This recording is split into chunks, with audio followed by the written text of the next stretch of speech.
Hello दोस्तों, नमस्कार। कैसे हैं आप सब? स्वागत है मेरे यूट्यूब चैनल सक्सेस अड्डा में। जैसा कि आज मैं भारत के संविधान के बारे में जानूंगा और संविधान को जानने से पहले प्रस्तावना को जानना बहुत ही महत्वपूर्ण होता है। और इस प्रस्तावना टॉपिक से सभी कॉम्पिटिटिव एग्जामिनेशन में, चाहे वो यूपीएससी एग्जाम हो, किसी भी state PCS like BPSC, JPSC, UPPCS या फिर सीजीएल जैसे एग्जामों में भी यहाँ से भी प्रश्न पूछे जाते हैं। तो आज मैं देखता हूँ इस टॉपिक से क्या क्या प्रश्न पूछे जाते हैं और कौन कौन से इसके पार्ट्स इम्पोर्टेंट है। Let's start. प्रस्तावना, पहले समझते हैं प्रस्तावना आखिर क्या है। देखिए, प्रस्तावना संविधान का वो भाग होते हैं जिसमें पूरे संविधान का पूरा निचोड़ प्रस्तावना में उल्लेखित होते हैं। अगर प्रस्तावना को पढ़ लिया जाए तो संविधान की एक मोटा मोटी जानकारी हमें उपलब्ध हो जाती है। यदि कोई व्यक्ति जो भारत का नहीं है, अगर कोई विदेशी भारत में आता हो और वो अगर प्रियम्बल को पढ़े, हमारे प्रस्तावना को पढ़े, तो वे प्रस्तावना को पढ़कर ये समझ सकता है कि हमारा भारतीय संविधान कैसा है, उसका प्रकृति क्या है। मतलब ये बोला जा सकता है तो पूरे संविधान का निचोड़, पूरा सार हमारे प्रस्तावना में उल्लेख किया गया है। हमारे संविधान निर्माताओं ने बहुत ही सोच समझकर, बड़े बुद्धिजीवी संविधान निर्माताओं ने संविधान के सार को प्रस्तावना में रखने का कोशिश किया है। तो इसी के संदर्भ में हमारे संविधान निर्माताओं ने कुछ कुछ स्टेटमेंट दिए हैं जहां से प्रश्न पूछे जाते हैं। तो आज मैं इसी स्टेटमेंट को डिस्कस करूंगा। इससे पहले हमारे संविधान का प्रस्तावना को जानने की कोशिश करेंगे कि वो किस प्रकार लिखा गया है। तो ये पीडीएफ में ये बात की गई है।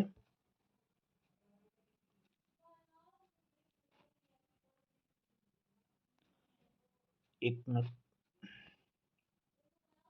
हाँ, भारत का संविधान का उद्देश्य क्या है, इसको हम रीड करते हैं और सभी भारतीयों को, सभी भारतीय नागरिकों को, हम लोगों को ये भारत का संविधान उद्देश्य का जो है हम लोग को याद होना चाहिए। यदि आप किसी स्टेट पीसीएस के एग्जाम क्रैक करते हैं, अगर आप लास्ट फेज में इंटरव्यू बोर्ड के पास आप बैठे हुए हैं, तो इंटरव्यू बोर्ड आपसे ये उम्मीद करेगी कि आपको संविधान की प्रस्तावना या उद्देश्य का याद होना चाहिए। जैसा कि इसमें लिखा हुआ है, हम भारत के लोग भारत को एक संपूर्ण प्रभुत्व संपन्न समाजवादी पंथ निरपेक्ष लोकतांत्रिक गणराज्य बनाने के लिए तथा उसके समस्त नागरिकों को सामाजिक, आर्थिक और राजनीतिक न्याय, विचार अभिव्यक्त, विश्वास, धर्म और उपासना की स्वतंत्रता, प्रतिष्ठा और अवसर की समता प्राप्त कराने के लिए तथा उन सब में व्यक्ति की गरिमा और राष्ट्र की एकता और अखंडता सुनिश्चित करने वाली बंधुता बढ़ाने के लिए दृढ़ संकल्प होकर अपनी इस संविधान सभा में आज तारीख 26 नवंबर 1949 ईस्वी मिति मार्गशीर्ष शुक्ल सप्तमी संवत 2006 विक्रमी को इतद द्वारा इस संविधान को अंगीकृत, अधिनियमित और आत्मर्पित करते हैं। तो ये हमारा संविधान का प्रस्तावना हुआ। तो इसमें क्या क्या इंपॉर्टेंट हो सकता है, ये जो प्रस्तावना हम लोग जो रीड किए, इसमें क्या क्या इंपॉर्टेंट हो सकता है, मैं आज इसकी डिस्कस करता हूँ। देखिए दोस्तों, यहाँ से ये जो हाईलाइट जो लाइन दिख रहा है, संपूर्ण प्रभुत्व संपन्न समाजवादी पंथ निरपेक्ष लोकतांत्रिक गणराज्य, यहाँ से प्रश्न पूछे जाते हैं, अक्सर पूछे जाते हैं। मैं लास्ट में दिखाऊंगा जो प्रश्न सारे एग्जामों में जो पूछा गया है। जैसे कि यहाँ फर्स्ट जो लाइन लिखा गया है, हम भारत के लोग, ये क्या है? ये स्रोत है, सोर्स। हमारा जो संविधान का जो प्रस्तावना लिखा गया है उसका सोर्स क्या है? हम भारत के लोग, मतलब हम लोग हैं। और भारत का क्या रूप, कौन सा रूप के बारे में चर्चा की गई है? तो वो रूप है, स्वरूप है संपूर्ण प्रभुत्व संपन्न, समाजवादी, पंथ निरपेक्ष, लोकतांत्रिक गणराज्य बनाने के लिए तथा उसके समस्त नागरिकों को। मतलब ये हमारा स्वरूप बताया गया है हमारे देश का, कि इस प्रकार हमारा स्वरूप है, संपूर्ण प्रभुत्व संपन्न, समाजवादी, पंथ निरपेक्ष, लोकतांत्रिक गणराज्य। इसको याद होना चाहिए। अभी दोस्तों यहां से प्रश्न आपको पता है किस प्रकार पूछा जाता है? यहां से आपको ये सारे जो हाईलाइटेड जो लाइन है, संपूर्ण प्रभुत्व संपन्न, समाजवादी, पंथ निरपेक्ष, लोकतांत्रिक गणराज्य, यहां से अरेंज करने के लिए दिया जा सकता है कि हमारे संविधान में जो उल्लेखित ये जो शब्द हैं उसका एक सिस्टमेटिक ढंग से अरेंज करना है। तो आपको याद रखने होंगे, सबसे पहले संपूर्ण प्रभुत्व संपन्न है, समाजवादी है, पंथ निरपेक्ष है, लोकतांत्रिक है, गणराज्य है। इसको जरूर, ये वाला जो सेक्टर है इसको याद कर लीजिएगा। ऐसे तो पूरा हालांकि याद ही होना चाहिए, लेकिन आपको एग्जाम को क्रैक करना है तो आपको ये हाईलाइटेड जो लाइन है ये आपको याद होना चाहिए। अगर पूछे कि हमारा संविधान का प्रस्तावना का सोर्स क्या है, स्रोत क्या है, तो हम भारत के लोग, यहां से ये भी प्रश्न पूछा गया है दोस्तों। अब हम लोग आते हैं नेक्स्ट जो लाइन पर लिखा हुआ है, सामाजिक, आर्थिक और राजनीतिक न्याय। देखिए दोस्तों बहुत इंपॉर्टेंट है ये क्वेश्चन पूछा जाता है, हमारे संविधान की प्रस्तावना में कितने प्रकार के न्याय की बात की गई है? तो हमारे 3 प्रकार के न्याय की बात की गई है, वो है सामाजिक, आर्थिक और राजनीतिक न्याय।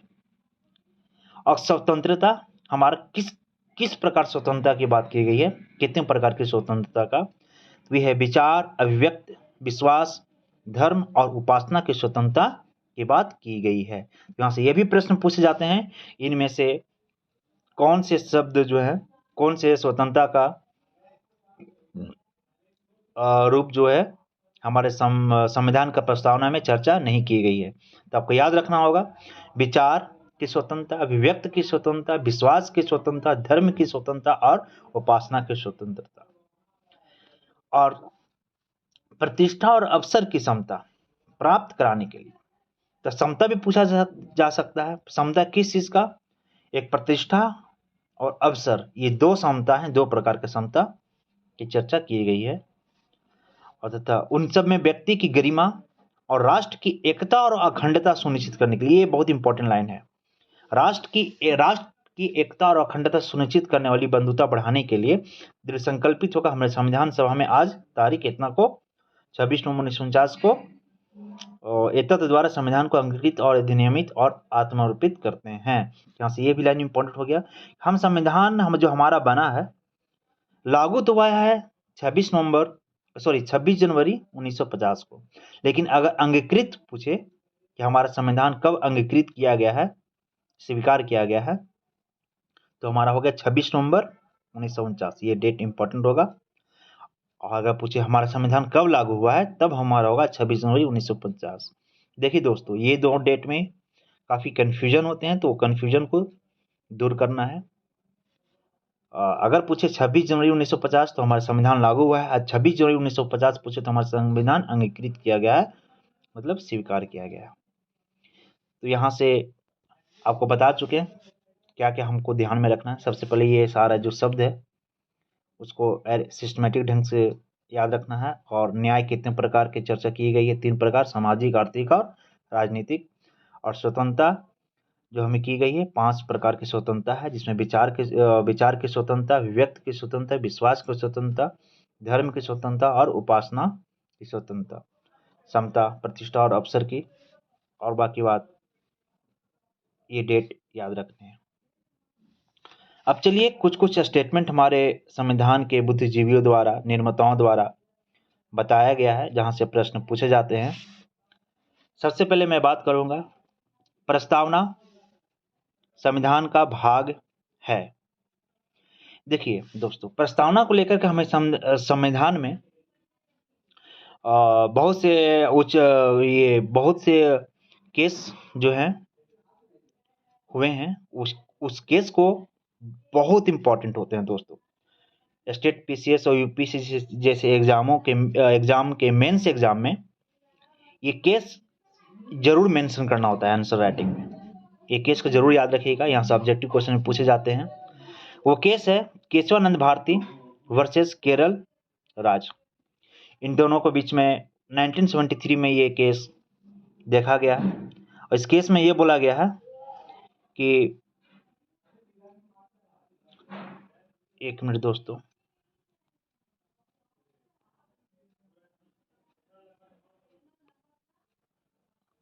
ये केस में ये बोला गया केशवानंद भारती वर्सेस केरल राज केस में कि प्रस्तावना संविधान का एक भाग है।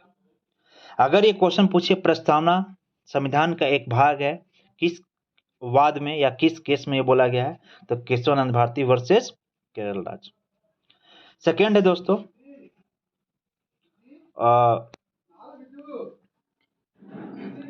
उद्देशिका में निहित आधारभूत ढांचे का अवधारणा। उद्देशिका मतलब हो गया हमारा प्रस्तावना ही, उसी को कहा जाता है। तो उद्देशिका में, एक मिनट दोस्तों, उद्देशिका में निहित आधारभूत ढांचे का अवधारणा किसने दिया है, किस केस में कहा गया है, तो ये भी आंसर होगा केशवानंद भारती वर्सेस केरल राज। उसके बाद है दोस्तों, एक मिनट दोस्तों,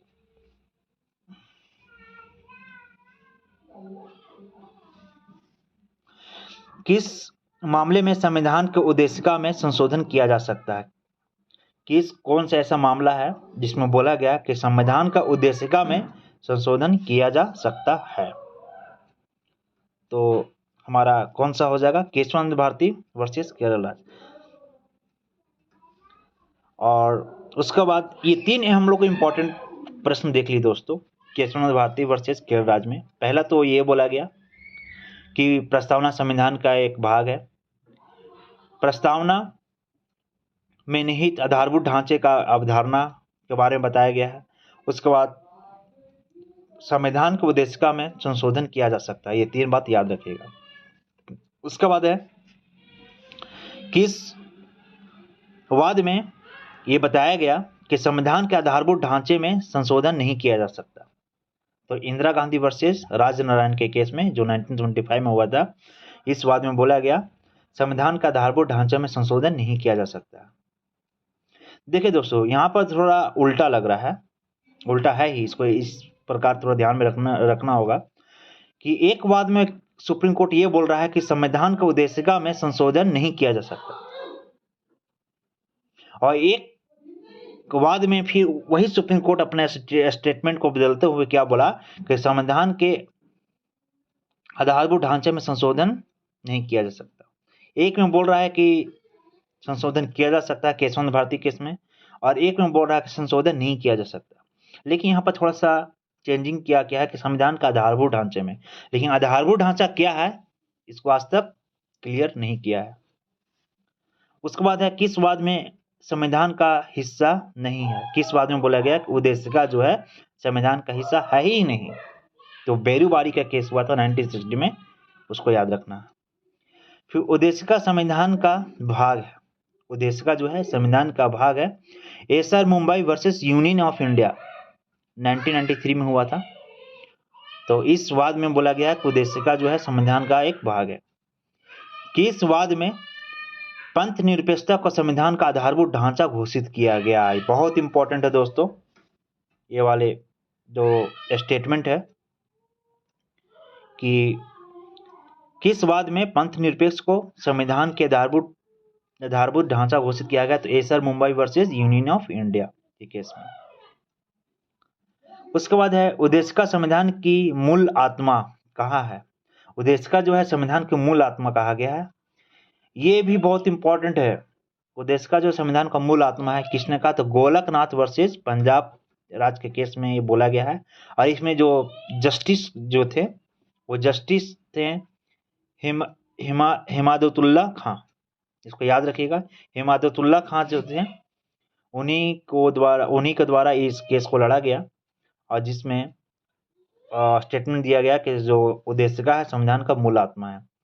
तो प्रश्न दोनों तरीके से पूछा जा सकता है, व्यक्तिगत रूप से भी कि किसने कहा, तो आंसर होगा जस्टिस हिमायतुल्लाह खां। अगर केस पूछे तो गोलकनाथ वर्सेस पंजाब का केस में। उसके बाद है संविधान शरीर है तो प्रस्तावना आत्मा। ये किसने कहा? सुभाष कश्यप। सुभाष कश्यप के द्वारा ये बोला गया है संविधान शरीर है तो प्रस्तावना आत्मा। प्रस्तावना संविधान की कुंजी है या प्रस्तावना संविधान की आत्मा, किसने कहा? ठाकुर भार्गव दास। अगर ये प्रश्न पूछे कि प्रस्तावना संविधान की जन्म कुंडली है तो के एम मुंशी। देखिए ये बहुत इंपॉर्टेंट है ये दो स्टेटमेंट। अगर पूछे कि प्रस्तावना संविधान की कुंजी है तब ठाकुर भार्गव दास। अगर पूछे संविधान प्रस्तावना संविधान की जन्म कुंडली है तब होगा के एम मुंशी। संवैधानिक उपचार को जो संविधान की आत्मा कहा है डॉक्टर भीमराव अंबेडकर। डॉक्टर भीमराव अंबेडकर संवैधानिक उपचार को कहा है संविधान की आत्मा। और यहाँ पर कंफ्यूजन ये आपको हो सकता है कि प्रस्तावना संविधान की आत्मा है डॉक्टर भीमराव अंबेडकर, लेकिन ये गलत होगा। डॉक्टर भीमराव अंबेडकर संविधान की आत्मा किसको कहा है? संवैधानिक उपचार को, न कि प्रस्तावना को। इसलिए यहाँ पर हम इसको मेंशन किए हैं। प्रस्तावना को संविधान की आत्मा किसने कहा है? तो ठाकुर भार्गव दास। यहाँ से क्लियर कीजिएगा इस बात को, फिर से मैं रिपीट कर रहा हूं। अगर पूछे कि प्रस्तावना संविधान की आत्मा है तो आंसर ठाकुर भार्गव दास। अगर पूछे कि संविधान की आत्मा को संवैधानिक उपचार को माना गया है तो किसने माना है? डॉक्टर भीमराव अंबेडकर। भारतीय संविधान विश्व का सबसे बड़ा और विस्तार संविधान है, किसने कहा? तो सर आइवर जेनिंग्स ने। तो ये सारा स्टेटमेंट है दोस्तों, जहां से प्रश्न पूछने की सारी संभावना भी है, एक्सपेक्टेड प्रश्न भी यहाँ से बनते हैं और ये पूछा भी गया है। आपको मैं दिखाऊंगा अभी प्रश्न, और इसके कुछ पृष्ठभूमि पर मैं बात कर लेता हूं प्रस्तावना को लेकर के। जैसा कि ये बोला गया है, प्रस्तावना जो है इसको उद्देशिका के रूप में पहले जाना जाता था, और ये उद्देशिका को पंडित जवाहरलाल नेहरू के द्वारा संविधान सभा में 13 दिसंबर 1946 को उद्देश्य प्रस्ताव को प्रस्तुत किया गया। तो पूछेगा कि हमारा उद्देश्य को संविधान सभा में कब प्रस्तुत किया गया, तो 13 दिसंबर 1946 को, ये डेट इंपॉर्टेंट होगा। और कब अंगीकार किया गया, तो 22 जनवरी 1947 को। और ये प्रस्ताव किसके द्वारा पेश किया गया? जवाहरलाल नेहरू के द्वारा। और एक इंपॉर्टेंट ये है दोस्तों, 42वें संविधान संशोधन के द्वारा ये तीन जो शब्द है, समाजवादी, पंथनिरपेक्ष और अखंडता, ये तीन शब्द को जोड़ा गया। इसको याद रखिएगा। यहां से प्रश्न, तो ये तो वेरी वेरी इंपॉर्टेंट है, सबको जानते हैं आप लोग कि 42वें संविधान संशोधन 1976 के द्वारा उद्देशिका में समाजवादी, पंथनिरपेक्ष और अखंडता, ये तीन शब्द को जोड़ा गया। बाकी बात मैंने चर्चा कर रखा हूं, तो हमारे संविधान को उद्देशिका में नागरिकों को 3 प्रकार की न्याय जो मैंने डिस्कस किया था, सामाजिक, आर्थिक और राजनीतिक, सुनिश्चित किया गया है। और संविधान उद्देशिका संविधान के विधिक निर्वचन में सहायक है। और सर अलादी कृष्ण अय्यर के अनुसार उद्देशिका हमारे स्वप्नों और विचारों की प्रतिनिधि करती है। यहाँ से ये भी बात याद ही रखिएगा कि अलादी कृष्ण अय्यर ने भी अपने स्टेटमेंट दिए हैं कि उद्देशिका हमारे स्वप्न और विचारों का प्रतिनिधि करता है। के मुंशी के अनुसार, इसको तो मैंने बताया ही है कि उद्देशिका हमारे प्रभुत्व संपन्न लोकतांत्रिक गणराज्य की जन्म कुंडली है। और सारा केस मैंने डिस्कस किया है, उसी का यहाँ लिखा हुआ है। केस इंपॉर्टेंट होगा दोस्तों, इसको लाइटली नहीं लेना है। यहाँ से प्रश्न पूछे जाते हैं और पूछने की पूरी संभावना है।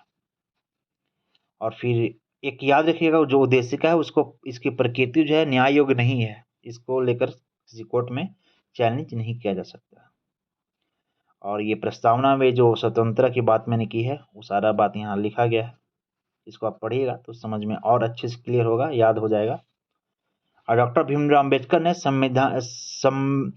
संवैधानिक उपचारों को अधिकार, संविधान की आत्मा और हृदय माना है, जो मैंने डिस्कस किया। तो मेरा नोट्स जो वो था पीडीएफ में, इसको जस्ट ऊपर, वो बहुत ही सोच समझ कर लिखा हुआ है, जो आपके एग्जाम के लिए काफ़ी इम्पोर्टेंट है।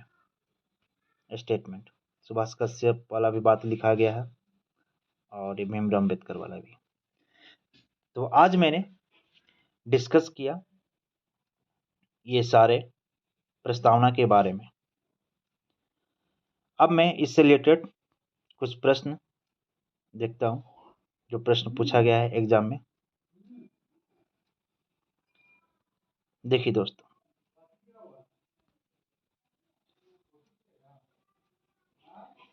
ये जो प्रश्न है आप देख पा रहे होंगे।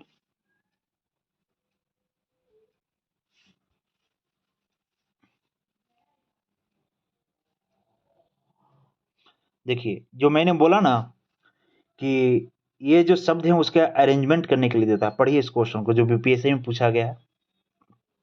भारतीय संविधान की प्रस्तावना,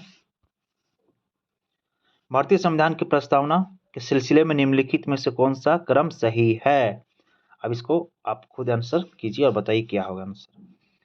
सार्वभौम सत्ता संपन्न समाजवादी धर्मनिरपेक्ष जनवादी गणतंत्र, क्या ये आपको सही लग रहा है? देखिए यहाँ दिया हुआ है आंसर, ये लाइन, इसको पढ़िए। सॉरी, अब इसको हाईलाइट में कर देता हूँ, उसको पढ़िएगा।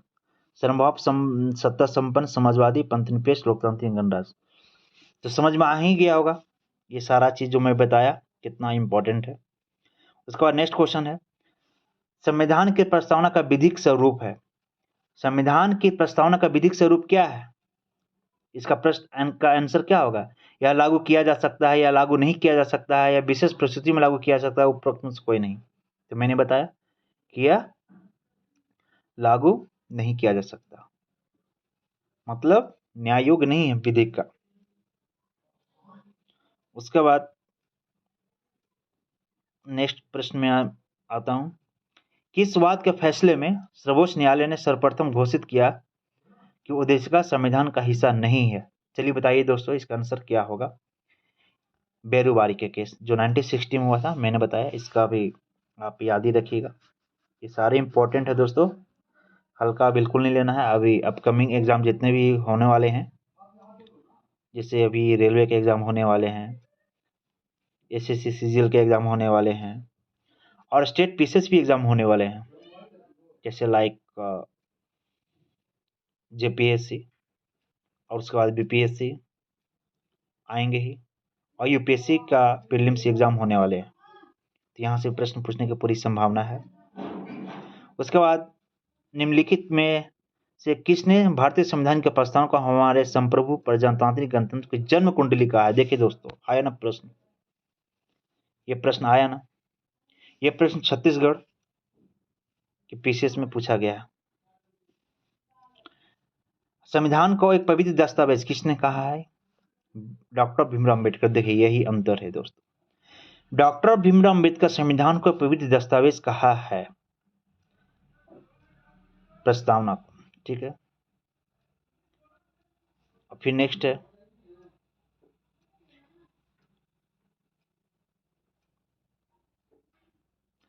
सभी व्यक्ति पूर्णतः और समान रूप से मानव है, यह सिद्धांत किसके द्वारा दिया जाता है? सार्वभौमिकता। सार्वभौमिकता का मतलब यही होता है कि सभी व्यक्ति को पूर्णतः और समान रूप से मानव है। एक क्वेश्चन नंबर 28 देखिए, भारत का संदर्भ निम्न में से कौन धर्मनिरपेक्ष शब्द का सही व्यक्त करता है? सही व्यक्त कौन सा करता है धर्मनिरपेक्ष को? भारत में अनेक धर्म है, भारत को धार्मिक स्वतंत्रता प्राप्त है, धर्मानुपालन व्यक्ति की इच्छा पर निर्भर है, या फिर भारत में राज्य का कोई धर्म नहीं है? तो आंसर क्या होगा? डी। हमारे भारत में एक विशिष्ट धर्म, राज्य का कोई धर्म नहीं है। भारत में लौकिक सार्वभौमिकता है क्योंकि संविधान के प्रस्तावना आरंभ होती है कहाँ से? देखिए स्टार्टिंग जो सोर्स मैंने बात किया था वहीं से ये दिया हुआ है, प्रजातांत्रिक भारत शब्दों से, जनता के जनतंत्र शब्दों से, जनता के लोकतंत्र शब्दों से, हम भारत के लोक शब्दों से, तो हम भारत के लोक शब्दों से। देख रहे हैं दोस्तों, ये सारा मैंने जो डिस्कस किया वहीं से सारे प्रश्न पूछे जा रहे हैं और ये पूछा भी जाएगा। एक देखिए स्टेटमेंट वाले क्वेश्चन, इसको पढ़िए। कथन में बोला जा रहा है कि भारत एक संपूर्ण प्रभुत्व संपन्न समाजवादी धर्मनिरपेक्ष लोकतांत्रिक गणराज्य है। ये सारा सीक्वेंस में देख रहे हैं, बिल्कुल सही लिखा हुआ है।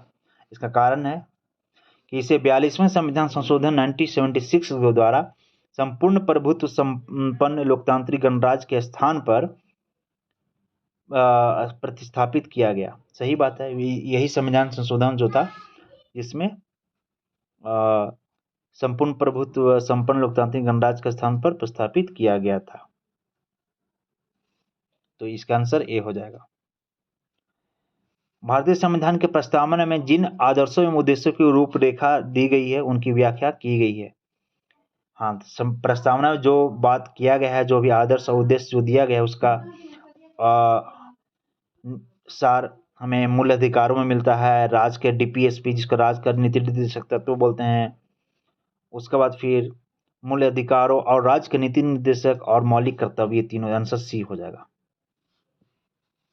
ठीक है, ना कि ए होगा, सी। फंडामेंटल राइट, डीपीएसपी और फंडामेंटल ड्यूटीज, तीनों में मिलता है प्रस्तावना में उल्लेखित आदर्श और उद्देश्यों का। फिर है निम्नलिखित विवादों में किसमें सर्वोच्च न्यायालय ने प्रस्तावना को भारतीय संविधान की मौलिक संरचना का भाग को स्वीकार किया है? तो आंसर क्या होगा? केशवचंद्र भारती। मैंने डिस्कस कर रखा है। भारतीय संविधान के प्रस्तावना में जिन आदर्शों उद्देश्य को क्वेश्चन तो मैंने डिस्कस किया ही। निम्नलिखित वाद में किसमें उच्च न्यायालय ने धारणा प्रस्तुत की कि उद्देश्य का संविधान का भाग है? इसका भी मैंने आंसर डिस्कस किया है, जिसका Mumbai versus union of India के केस में बोला गया है कि प्रस्तावना संविधान का भाग है। निम्नलिखित विवादों में किस में सर्वोच्च न्यायालय ने प्रस्तावना को भारतीय संविधान के मौलिक संरचना का भाग का स्वीकार किया? तो केशवचंद्र भारती। मौलिक संरचना का बात किया गया। कल्याण की अवधारणा, नहीं सॉरी ये नहीं, 98 को प्रश्न देखिए। 26 जून 1950 को भारत की वास्तविक सांविधिक स्थिति क्या थी? बहुत इंपॉर्टेंट क्वेश्चन दोस्तों, ये यूपीएससी में 2021 में पूछा हुआ क्वेश्चन है कि 26 जून 1950 का जो स्थिति था क्या था? तो लोकतांत्रिक गणराज्य था, संपूर्ण प्रभुत्व संपन्न लोकतांत्रिक गणराज्य, या संपूर्ण प्रभुत्व संपन्न धर्मनिरपेक्ष लोकतांत्रिक, या संपूर्ण प्रभुत्व संपन्न समाजवादी पंथनिरपेक्ष लोकतांत्रिक गणराज्य। तो इसका आंसर क्या होगा? इसका आंसर आप लोग कमेंट में जरूर बताइएगा। तो आज का प्रस्तावना का मैंने सारा निचोड़ मैंने डिस्कस किया और यहाँ से प्रश्न कंफर्म सारे कॉम्पिटिटिव एग्जाम में पूछे जाते हैं। तो अगर वीडियो पसंद आए तो आप लोग लाइक एंड सब्सक्राइब जरूर कीजिएगा। Thank you.